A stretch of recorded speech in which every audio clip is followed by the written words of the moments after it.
Hello, rich ones. Welcome to our space. My name is Christine Ishampepe, the Money Mechanic, and I help you fix your finances. I am on a mission to equip Africa's younger population with adequate financial literacy, advice, and strategy so they can journey to financial freedom and live life purposefully on their own terms and to the fullest because money is no more a barrier. I want you to live your best life. The Hot Money Talks podcast is a series of honest, open, and transparent money conversations that will guide you on your journey to financial freedom. Here on the podcast, we believe 100% that financial freedom is possible with the right set of knowledge, the right amount of time, and the right circle of people. On today's episode, we will be discussing some common financial weaknesses and how to overcome them. Now, quite a number of us struggle with various financial weaknesses, right? And when we find ourselves or when we identify some of these weaknesses, we are either discouraged and we just give in to those weaknesses, or we feel like, is there really a way out of this? Today, I'll be sharing with us some financial weaknesses, ones that are really common, and then also sharing with you how to overcome them. Now, the very first financial weakness that is very common is overspending. Now, this is when you spend more than you have. This is also what we call living beyond your means. Now, many people struggle with this, especially when faced with a lot of financial commitments. Overspending can be caused by boredom, peer pressure, black tax, and a poor understanding of your finances. Now, how do we overcome overspending? Now, to overcome overspending, the very first thing is to start by being honest with yourself about your financial struggles. I've said this time and time again on the podcast. You cannot fix what you do not think is broken. So you must first come to the point where you acknowledge that you have an overspending problem. And when you do that, you'll be more willing and more intentional about getting this problem fixed. Secondly, get comfortable and intentional about tracking your spending so that you can see where your money is going and figure out how to curtail it. Now, this is where it is important to keep an eye on where your money actually goes. Now, there's this exercise I've asked people to do time and time again. Very easy. If you know you're someone who uses internet banking a lot, you pay for stuff mostly using your card or via transfer and all of that. Just request for some months of your bank statements. It could just be 1 month or 2 or even 6 if you have the time. And just sit with your bank statements and look at it and see, what do I spend the most money on? What do I spend the most money on? This will give you an idea on whether you are focusing or you are prioritizing your wants over your needs, right? When you know where your money is going, you're going to be able to figure out how to curtail it, right? And then a third strategy to overcome overspending would be to create a budget. And this is linked to, tracking your spending. Now, with a budget, what you are doing is you are creating a plan for your money and you are telling your money where you want it to go, right? So having a budget is very, very crucial if you want to be able to get your finances right. I believe that budgeting is your superpower. Why? Because it gives you control over your money. Now, a fourth strategy to overcome overspending would be to simplify your life so as to reduce financial commitments. Now, if you cannot afford some of the sophisticated lifestyle patterns you have gotten accustomed to, then cut them off, at least temporarily. Now, no one is saying you shouldn't live your best life. Let me just put it that way. But if it is at the expense of, your finances, in the sense that you are overspending, probably even getting into debt, probably even neglecting priorities and the things that are actual needs, then you may need to slow down. Slow down, right? If you cannot comfortably afford this sophisticated lifestyle that you are living, you need to slow down. Very, very important, because many times overspending is caused by the desire to live a very sophisticated life. Okay, now a fifth way to overcome overspending would be to up your earnings, basically increase your income. Okay, if your overspending is caused by peer pressure or societal pressure, then make an effort to stay away from whatever or whoever causes you to overspend. If your overspending is caused by boredom, then consider picking up hobbies that are not cost intensive. Now let's talk about the second financial weakness that a lot of us struggle with. And that financial weakness is not having an emergency fund. Now, an emergency fund is a savings account where you save money for emergencies such as accidents, medical emergencies, emergency travel, or job loss. Having an emergency fund is important for financial security. Now, how do we overcome this weakness?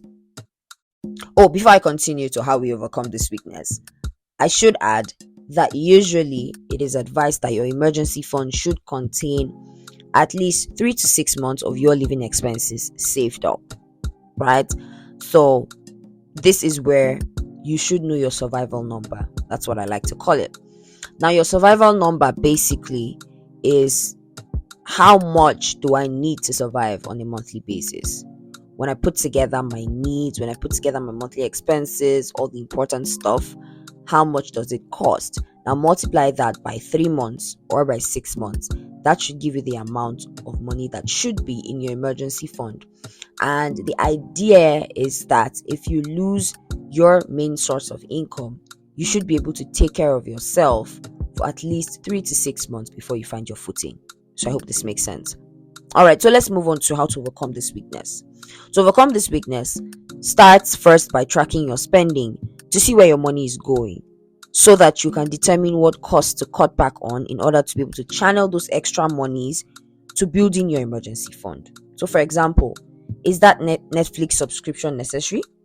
Is that wedding at Shrebi necessary? Must you wear it? Must you buy it? Must you change your phone? Must you upgrade your phone right now? Can you continue using it in the meantime? Secondly, get another source of income so that you can have more money to put into an emergency fund. Also, very importantly, you need to open a separate account specifically for your emergency fund.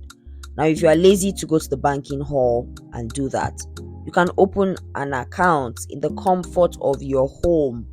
In Nigeria, we have apps like Kuda, PalmPay, OPay, MoneyPoint, etc.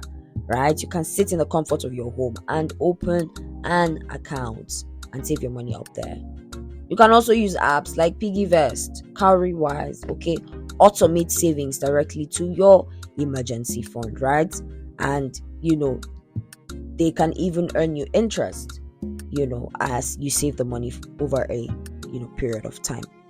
Finally, set smart goals towards your emergency fund. And when we say smart goals, we're saying goals that are specific, measurable, attainable, relevant, and time-bound. Now, these goals should answer questions like, how much do I want to save? How long do I want to take to reach this goal? How much will I save at intervals towards this goal? And at what intervals will I save towards this goal? So, these are some strategies to dealing with the weakness of not having an emergency fund. Now, let's just talk about some additional strategies that could be helpful to overcome financial weaknesses. Okay, the first one would be use a budgeting app. If you don't want to budget manually, you can use a budgeting app. Secondly, set financial goals and break them into bits. So sometimes we have a big financial goal, big one. And then when we look at how big the goal is, we become discouraged. But what if you just broke that big goal into smaller bits? Don't you think it would be more achievable? So, an example off the top of my head, let's say that your emergency fund needs to have like 600,000 naira in it, right? 600,000 naira at the beginning could be like, oh my god, where am I going to get 600,000 naira from? But what if you say, okay, what I'm going to do now is see how I can save. I'll just start with saving 20,000 naira per month and let's see where we go, right? So breaking the goal into smaller bits. Or you could say, okay, my focus would be on saving 100,000 naira in this quarter. Let's focus on that. Let's get to that goal, right? And then we move on. Now, another strategy is have an accountability partner for your financial goals. Accountability is very important on this journey to financial freedom. You are encouraged when there's someone cheering you on, encouraging you, checking up on you, ensuring that you are staying on track with your goals. So I encourage you to have an accountability partner for your financial goals. Then, of course, work with a financial coach or advisor, such as yours truly, the Money Mechanic. Don't be afraid to get help, and don't assume that you don't need help, right? You need help, and if you do, you should get help. So if you'd like to work with me as your coach on this journey to financial freedom, feel free to send me an email at talktothemoneymechanic@gmail.com. I'll put it in the show notes. Feel free to reach out, and I'd love to go on this journey with you. Another strategy would be, if you usually spend more when you use your debit card, then you may consider allocating a certain amount of cash weekly that you must stay within the bounds of. Okay?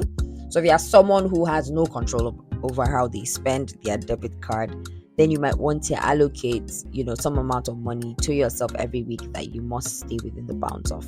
I have done this before, and it has worked well for me. It helps me learn self-control.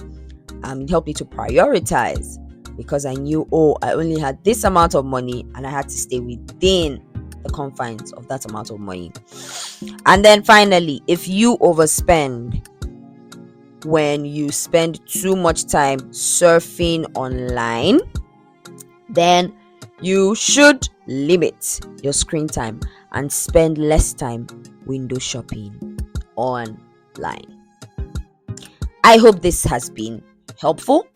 I hope that the strategies and tips that have been shared today, will help you in some way to overcome some of your financial weaknesses. Thank you for listening. And if you found value today, please share the link to this episode with your circle. Remember that new episodes of the Hot Money Talks podcast drop every Saturday, and you can listen to them on your favorite podcast platforms: Spotify, Apple Podcasts, and Google Podcasts. Do well to follow the show on either of these platforms so you are notified whenever an episode is released. Recommendations are powerful, so please tell your friends and family about this podcast so we can go on this journey together. To connect with me on other platforms, do well to follow The Money Mechanic at The Money Mechanic page on YouTube, Facebook, Instagram, and TikTok. I hope most importantly that you will take action on your finances today. Sending you love, light, and a sprinkle of money in between.